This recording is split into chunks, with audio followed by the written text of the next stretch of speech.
Ada teknologi baru yang saat ini tengah digodok begitu ya, atau sedang dirancang. Salah satu foundernya adalah Pak Hoirul Anwar, yaitu adalah generasi ke-6 atau 6G yang rencananya akan dikeluarkan pada tahun 2030. 4G saja Pak Hoirul sudah canggih. Bagaimana dengan 6G begitu? Boleh Anda ceritakan sedikit mengenai 6G ini yang rencananya akan dikeluarkan tahun 2030? Baik, terima kasih Ibu. Jadi setiap teknologi telekomunikasi itu memiliki generasi. Dan setiap generasi itu selalu ada improvement. Ya, improvement baik dari security maupun dari segi kecepatan. Sampai sekarang kita 5G, 5G tahun 2020 dan sekarang tahun 2020. Walaupun mungkin di Indonesia kita agak sedikit terlambat, mungkin tahun 2022 di Indonesia baru ada 5G. Sebetulnya Indonesia terlambat ya untuk 5G. Indonesia terlambat. Artinya negara lain sudah Jepang 5G. 2019, Korea juga 2019. Ya. Dan jadi kita karena kita ada berbagai hal yang agak kurang siap, jadi kita 2022 ya, terutama sebenarnya dari frekuensi ya, karena kalau frekuensi belum siap maka teknologi nggak bisa masuk. Nah untuk 6G ini nanti pengganti dari penerus dari 5G ya, jadi tahun 2030 baru ada dan dia mencapai kecepatan 1 terabit per second. Kalau 4G saja sudah canggih, 5G saja sudah canggih. Bagaimana dengan 6G ini?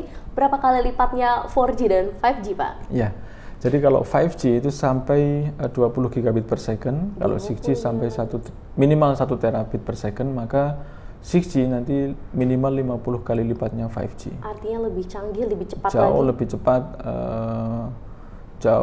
jauh lebih canggih dan jauh lebih aman insya Allah. Lebih aman. Lebih aman. Ya, walaupun lebih canggih artinya justru lebih aman ya. Oke. Dan lebih amannya karena sekarang kita mengembangkan physical layer security, Bu. Dan security di 5G pun udah kita improve, maka nanti di 6G akan lebih diimprove lagi. Dan ini merupakan bagian dari kerja saya. Jadi di dalam keahlian 6G, saya melakukan 2 buah pekerjaan. Yang pertama adalah broadband communication, bagaimana mencapai 1 terabit per second. Keahlian saya di coding theory, maka saya harus mencapai seperti itu. Dan sekarang expert di dunia ada lebih dari 40 orang, saya termasuk satu dari 40 orang yang mengembangkan untuk yang broadband di dunia. Di dunia. Oke. Terus kemudian yang MTC Massive Machine Type Communication. Jadi mirip dengan 5G karena kita punya IoT, tapi nanti 6G lebih dari itu. Jadi nanti sampai dengan 1 juta per kilometer pangkat 3. Jadi bukan hanya luasnya tapi juga ketinggian. Jadi nanti banyak banyak device atau banyak network di atas. Kalau sekarang masih di permukaan bumi. Masih permukaan bumi. Nanti akan naik ke atas. Ini baru 2020. Artinya berapa tahun perlu untuk menggodok 6G ya Pak ya? Lebih dari 10 tahun pasti. Ya, jadi 6G kita mulai dari tahun ini ya. Jadi tahun ini kita mengeluarkan 2 white paper. White paper pertama 2019 kemarin, white paper kedua nanti April 2020. Dan white paper ini nanti akan menjadi rujukan orang seluruh dunia untuk mengembangkan 6G. 6G. Ya, jadi industri, ya, akademia nanti akan merefer kepada paper ini. Ya, dan saya juga aktif di dalam standarisasi internasional. Saya menjadi Vice Chairman di Asia Pasifik untuk Wireless Group. Jadi saya juga nanti akan usulkan topik-topik seperti ini untuk dikembangkan untuk Asia gitu. Terutama kita bicara mengenai sekuritas ya Pak ya? Ya. Oke, kita tahu bahwa mostly Asian people ini sering kali dikatakan memang banyak yang mungkin memposting ya hal-hal yang bersifat mungkin tadi ya kegiatan sehari-hari, baik itu mungkin di media sosial dan lain-lain begitu.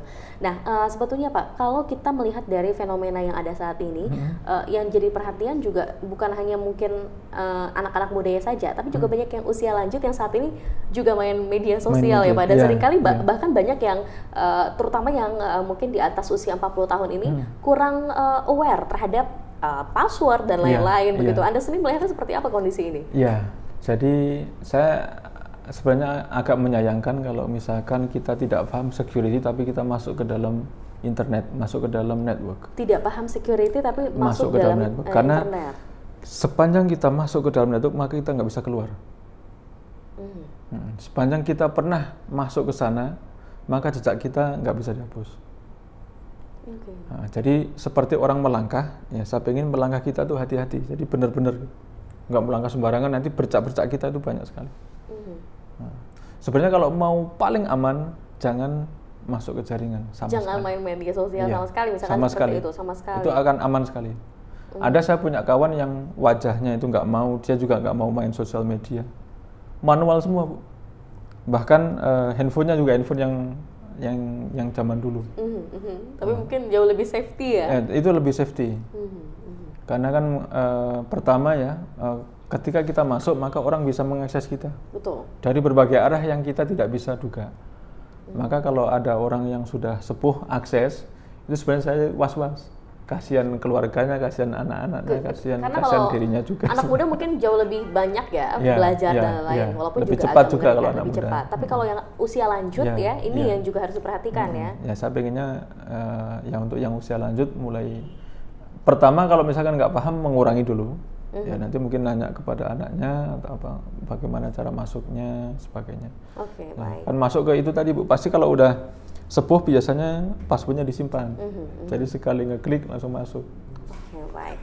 Anda yang sudah pernah merasakan tinggal di Jepang dan banyak sekali mungkin pengalaman terkait dengan bagaimana menjaga sekuritas diri kita pribadi, terutama bicara mengenai teknologi, apa saja Pak Khairul mungkin pesan-pesannya untuk masyarakat agar bisa menjaga data pribadinya, terutama baik itu di media sosial atau mungkin di handphone kita pribadi. Silakan. Baik, pesan saya yang pertama adalah kita jangan mengumbar data-data kita dimanapun, termasuk jangan mudah percaya kepada orang. Ya, baik itu di fisik seperti ini maupun di media, di internet atau di sosial media, jangan mudah percaya. Kemudian yang kedua, jangan memancing untuk orang mengulas. Ya. Jadi biasanya kalau orang memberikan data kalau dipuji. Jadi misalkan Bapak hebat atau apa. Nah, itu nanti tolong tahu alamat rumahnya misalkan ada itu macam-macam. Nah, itu bisa kita tergoda untuk menyampaikan data-data kita. Oke. Terus yang ketiga, jangan pengen misalkan setiap ada kegiatan kita pengen submit atau pengen upload misalkan. Ingin dilihat orang ingin gitu ya? Itu kan sebenarnya pengen dipuji, sebenarnya pengen saya eksis, eksistensi diri tadi ya. Nah, itu juga kalau itu bisa kita kurangi maka kita akan makin lama makin aman. Terus yang terakhir adalah kita harus paham bahwa kalau mau aman itu ribet, maka mari kita setia atau sabar dengan segala keribetan. Baik. Dan tadi Bapak sempat singgung bahwa 6G ini akan mulai diluncurkan tahun 2030 dan akan jauh lebih aman, begitu ya? Apa sebetulnya harapan Bapak sendiri sebagai seorang dosen elektro, kemudian juga menjadi founder dari 6G ini, mewakili banyak mungkin ahli dari seluruh dunia? Apa yang diharapkan untuk teknologi sebetulnya ke depannya? Jadi yang harapan saya begini Bu, kalau teknologi sebenarnya itu kan pembantu manusia. Jadi dia itu sebagai alat untuk memudahkan kehidupan kita. Maka jangan malah sebaliknya menjadi alat yang menyulitkan hidup kita.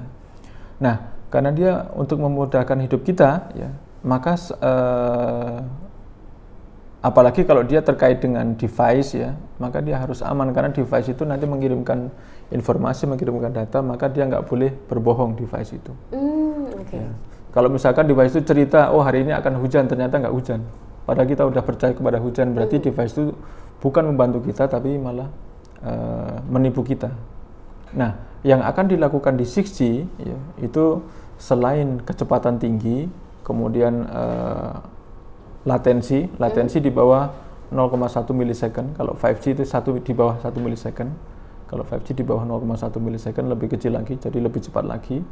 Dan yang terpenting di 6G itu adalah security. Itu penting. Security itu sebenarnya mulai diteliti tahun 2010 tentang physical layer security.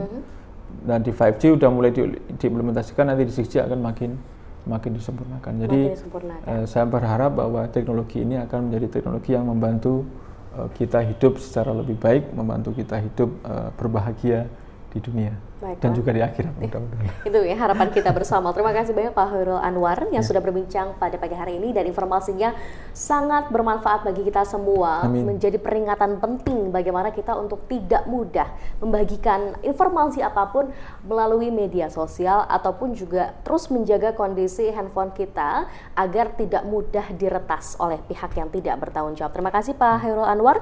Dan informasi tersebut sekaligus menutup perjumpaan kita dalam Ayu Jabar kali ini. Saya Mas Putri ucapkan terima kasih atas perhatian Anda. Selamat pagi dan selamat beraktivitas.